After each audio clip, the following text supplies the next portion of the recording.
इस वीडियो में मैं आपको वो सारे स्टेप बताऊंगा जो रोड एक्सीडेंट के सिनेरियो में आपको बिना भूले फॉलो करने हैं, जिससे कि हर सिचुएशन में आपको आपका इंश्योरेंस क्लेम मिल जाए विद मिनिमम भार ऑन योर पॉकेट। अभी रिसेंटली ही डैमेज हुआ है मेरी कार में, जिसका total repair cost and actual cost जो मैंने पे किया है दोनों ही विद प्रूफ दिखाऊंगा आगे इस वीडियो में। लास्ट में वो गलतियां भी बताऊंगा जिन्हें करने से इंश्योरेंस कंपनी आपका क्लेम रिजेक्ट कर सकती है। फर्स्ट थिंग फर्स्ट, अभी इंश्योरेंस साइड से आपके पास क्या होना चाहिए पहले वो जान लेते हैं। आपके पास ओन डैमेज कवरेज होनी चाहिए, जीरो डेप्रिसिएशन एड ऑन होना चाहिए for maximum amount on your claim. अगर कैशलेस फैसिलिटी है तो बहुत ही बढ़िया है, सारा अमाउंट आपको अपनी जेब से उसी मोमेंट में नहीं भरना पड़ेगा, इंश्योरेंस कंपनी सर्विस सेंटर के साथ खुद ही अमाउंट सेटल कर लेगी। वैसे तो कई एड ऑन्स हैं लाइक इंजन प्रोटेक्शन, की protection, tyre cover, personal belonging वगैरह, जिसके बारे में मैं किसी और वीडियो में बात करूँगा। अभी वापस से आते हैं एक्सीडेंट स्पॉट पे। आई नो एक्सीडेंट होते ही मन करता है कि सामने वाले को पकड़ के तोड़ दें, पर ये बिल्कुल भी नहीं करना है।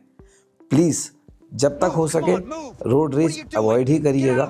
Trust me, it's not worth it. Accident से ज़्यादा डैमेज रोड रेज में हो सकता है। अभी एक्सीडेंट हो गया है, ऑब्वियसली हमेशा फर्स्ट एड फर्स्ट है, उसके बाद आते हैं अभी कार पे। अब सबसे पहले ये देखना है कि डैमेज कितना हुआ है या कि कितना सीवियर डैमेज है।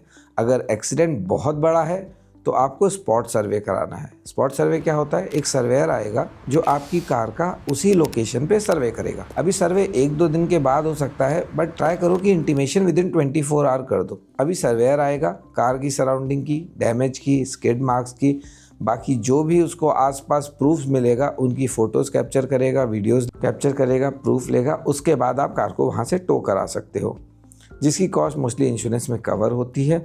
और हाँ, जब एक्सीडेंट इतना बड़ा हो तो FIR रेज करना ज़रूरी होता है। अगर डेंट नॉर्मल है, जैसा मेरे केस में हुआ था, आई मीन नॉर्मल तो नहीं कहूँगा, 40,000 का खर्चा आया था। आई मीन डेंट हैं, स्क्रैचेस हैं, कार पूरी तरह से वर्किंग है और खुद से ड्राइव करके आप उसको सर्विस सेंटर पे ले जा सकते हैं। छोटे मोटे पार्ट डैमेज हुए हैं तो उस केस में आपको क्या करना है, आपको खुद से बहुत सारी पिक्चर्स क्लिक करनी है, जितना हो सकता है वीडियो कवर करना है। आप खुद से भी डैमेज की फ़ोटो, सराउंडिंग की, स्किड मार्क्स के फ़ोटो वीडियोज़ क्लिक कर सकते हैं, टायर मार्क्स की फ़ोटो ले सकते हैं। आई मीन एक सिनेरियो आपको बनाना है। अगर आपसे कोई आके पूछे कि नहीं आप जो कह रहे हैं वो झूठ कह रहे हैं, तो आपके पास एक प्रूफ होना चाहिए, नहीं भैया एक्सीडेंट ऐसे ही हुआ था, देखो ये फ़ोटो है, ये वीडियो है, मैं आपको साफ साफ दे रहा हूँ। तो आपको वो डेटा रेडी करके रखना है अपने लिए। हाँ, ऐसे सिनेरियो में ना डैश कैम बहुत ही ज़्यादा इंपॉर्टेंट हो जाता है। मेरे पास डैश कैम था, जो वीडियो के स्टार्टिंग में मैंने आपको फुटेज दिखाई है वो डैश कैम में कैप्चर हुई है। वो क्लियरली शो करता है कि गलती सामने वाले की है कि आपकी है। तो डैश कैम के लिए इस वीडियो पर क्लिक करें। अभी आपने प्रूफ्स कलेक्ट कर लिए हैं, नेक्स्ट स्टेप आता है इंटीमेशन। अभी इंश्योरेंस कंपनी को आपको इंटीमेशन देना है कि मेरा यहाँ पे एक्सीडेंट हुआ है, क्या लोकेशन है। ब्रीफ समरी जाएगी, मैं स्टेप बाय स्टेप आपको शो करता हूँ कैसे करना है। ये इंटीमेशन बहुत ही ज़्यादा इंपॉर्टेंट है। इंश्योरेंस कंपनी आपको हेल्प करती है ये बताने में कि किस बॉडी शॉप या किस सर्विस सेंटर में जाके आपकी गाड़ी ईजिली रिकवर हो जाएगी। ऑथराइज बॉडी शॉप ही प्रेफर करना, फिर आपको कार लेके बस वहाँ पे पहुँच जाना है। ये फर्स्ट टाइम आपको थोड़ी सी प्रॉब्लम होती है, जैसे आपने नई कार ली है ना, तो आपका अपना सराउंडिंग का भी पता नहीं होता है कि कहाँ पे गाड़ी का क्या काम होगा, कौन सा सर्विस सेंटर ऑथराइज्ड है, कौन सा नहीं है। एक बार आप इंश्योरेंस क्लेम कर लेते हैं तो फिर ये बहुत ईजी हो जाता है। हाँ, ये वन टाइम आपको थोड़ा देखना पड़ता है। अभी जो मैं आपको ये वीडियो फोटो शो कर रहा हूँ, यही स्टेप आपकी गाड़ी के साथ भी फॉलो होगा। बॉडी शॉप में क्या होगा, कार की डिटेल में पिक्चर क्लिक की जाएगी। I mean full 360 degree video लिया जाएगा, speedometer, damage and everything. Basically कौन सा डैमेज नया है, अप्रोक्सीमेटली कितना बजट आएगा, आपकी पॉकेट से कितना जाएगा, जनरली ये सारी बातें इसी स्टेप में क्लियर हो जाती है। बट ये सारी ही इन्फॉर्मेशन टेंटेटिव होती है, फाइनल सर्वे के बाद ही आपको कंफर्म अमाउंट पता चलता है। मेरे केस में कार का बम्पर टूटा था, हेडलाइट के क्लैम्प्स टूट गए थे, हेडलाइट वर्क कर रही थी और बाहर से कोई विजिबल डैमेज नहीं दिख रहा था, पर वो क्लैम्प टूटने की वजह से हेडलाइट चेंज करानी पड़ी और बम्पर में छोटा सा क्रैक आ गया था, तो बम्पर भी चेंज ही कराना पड़ा। अभी गाड़ी देते समय आपको अपने डॉक्यूमेंट भी शेयर करने होंगे। अभी जो भी डॉक्यूमेंट्स मैं आपको बता रहा हूँ, आपको उसकी एक लिस्ट बना देनी है। ये इंश्योरेंस बॉडी शॉप वाला या सर्विस सेंटर वाला जो भी आपके साथ कम्युनिकेट कर रहा है, वो इंश्योरेंस प्रोवाइडर को आपके बिहाफ में प्रोवाइड करेगा। डॉक्यूमेंट की लिस्ट में स्क्रीन में प्रोजेक्ट कर दे रहा हूँ, you can take a screenshot, description में भी ऐड कर दूंगा। बट हाँ, ये डॉक्यूमेंट क्लियर कर लीजिएगा, जनरली प्रॉब्लम नहीं आती है। नहीं तो सर्वे के बाद वो आपको फिर से डॉक्यूमेंट अपलोड करने को कहते हैं, जिसमें अननेसेसरी टाइम जाता है। आपने जो इंटीमेशन अपने ऐप, वेबसाइट या फिर किसी ईमेल के तरीके से जैसे भी आपने रेज़ किया था, उसकी कॉपी भी बॉडी शॉप वाले को, जहाँ पे आप गाड़ी दे रहे हैं, उसको दे दीजिएगा। एक एडिशनल स्टेप बच जाएगा, नहीं तो वो इंटीमेशन फॉर्म दोबारा भरता है। तो उसको बता दीजिएगा मैं इंटीमेशन कर चुका हूँ। सर्विस सेंटर में देते समय एक काम ज़रूर करिएगा, अपनी कार की फ़ोटोज़ और वीडियोज़ वहीं सर्विस सेंटर में क्लिक कर लीजिएगा। उससे क्या होता है, कई बार सर्विस सेंटर में गाड़ी ना पार्क करते टाइम वो कहीं छोटा मोटा टच करा देते हैं, कुछ डैमेज कर देते हैं, बाद में सीधा कह देंगे कि नहीं आप तो ऐसी गाड़ी लेके आए थे, आपके पास प्रूफ है, तो आप कह सकते हैं कि ये डैमेज उनके थ्रू हुआ है। अभी गाड़ी दे दी है, डॉक्यूमेंट दे दी हैं, आपको अब घर आ जाना है। सारी डिटेल्स मैंने फिल करके यहाँ पे अपनी कार ड्रॉप कर दी है। नेक्स्ट स्टेप जो रहेगा वो होगा सर्वे। अब इंश्योरेंस एजेंट एक यहाँ पे आएगा जो मेरी कार और सारा इंश्योरेंस जो समरी मैंने दी है उसका सर्वे करेगा।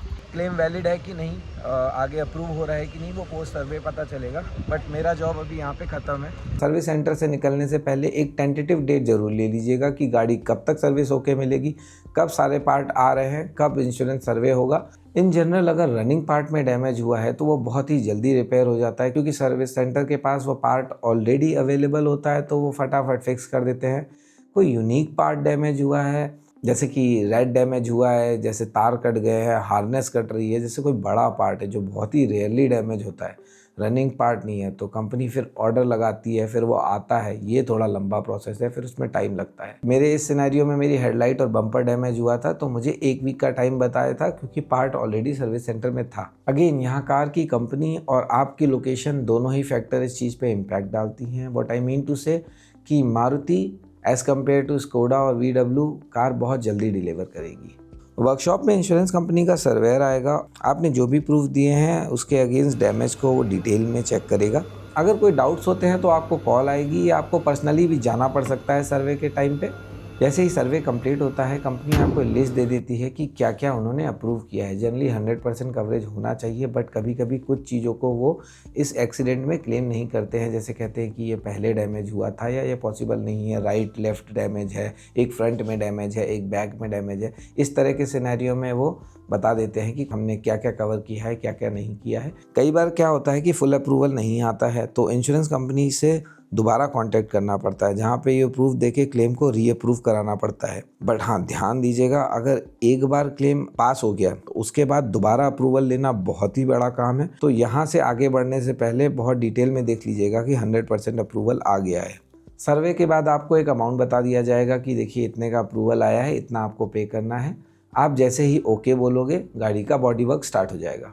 फाइनल पेमेंट करने से पहले कार को ज़रा अच्छे से चेक कर लीजिएगा कि काम कैसा हुआ है, जो आपने वहाँ पे डिस्कस किया था वो सारे चेंजेस हुए हैं कि नहीं, और जिसका भी अप्रूवल आया था हाँ वो पार्ट रिप्लेस एक्चुअल में हुआ है कि नहीं।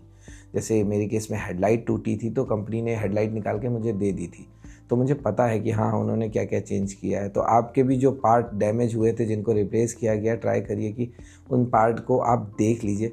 तो अभी सब कंफर्म करने के बाद आप फाइनल पेमेंट कर दीजिएगा। मैं अभी अपना प्रूफ दे रहा हूँ कि मैंने कितना पेमेंट किया था, टोटल जो भी अमाउंट आया था उसके अगेंस्ट कितना मुझे अपनी जेब से पेमेंट करना पड़ा।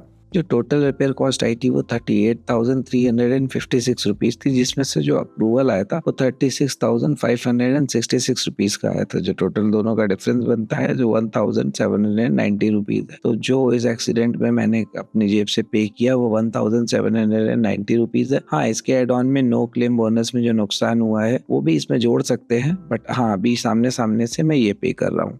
And thanks to PPS Skoda मेरा ओवरऑल सर्विस एक्सपीरियंस एक्चुअली काफ़ी बेटर रहा। बहुत ही स्मूथली मैंने गाड़ी सबमिट करी, क्लेम हुआ, अप्रूवल हुआ और मुझे गाड़ी मिल गई। अभी जाते हैं ऑन पॉइंट पे जिसके कारण आपका रिजेक्शन हो सकता है।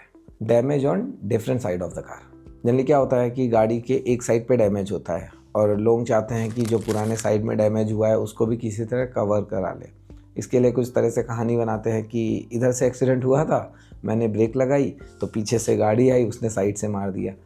कंपनी मोस्टली समझ जाती है कि क्या हुआ है। तो ट्राई करिए कि जो मेजर एक्सीडेंट है जिसके लिए आप क्लेम ले रहे हैं उस पर ही फोकस करिए। कई बार छोटे मोटे स्क्रैच कवर करवाने के चक्कर में जो कि पहले लगे थे का एक्सीडेंट क्लेम रिजेक्ट हो जाता है। तो ट्राई टू बी ट्रांसपेरेंट जितना आपसे हो सकता है, क्योंकि उससे आपको ही क्लेम मिलने में ईजी होगा।